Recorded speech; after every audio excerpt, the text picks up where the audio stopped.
kehidupan bersama ya, akan menjaga keharmonisan dan pluralitas serta harus toleran. Hanya saling menghormati, kecil ya. Ya, dengan tegas, ya, dengan tegas. Ada kemudian juga sudah ada yang kita sepakati bersama dan kesepakatan ini teman-teman siap dengan temannya masing-masing.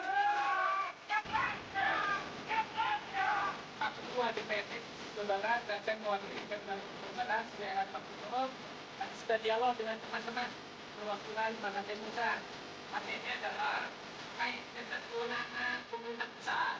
Kami akan sampaikan ke Jakarta tempatnya.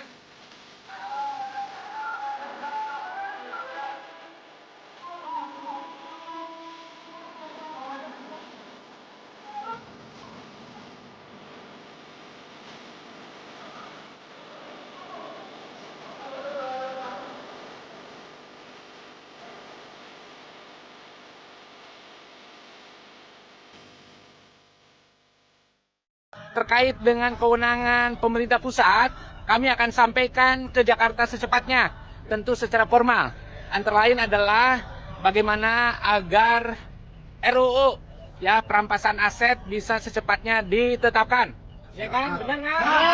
Yang kemudian terkait dengan tunjangan DPR, RI dan lain sebagainya agar secepatnya ditertibkan.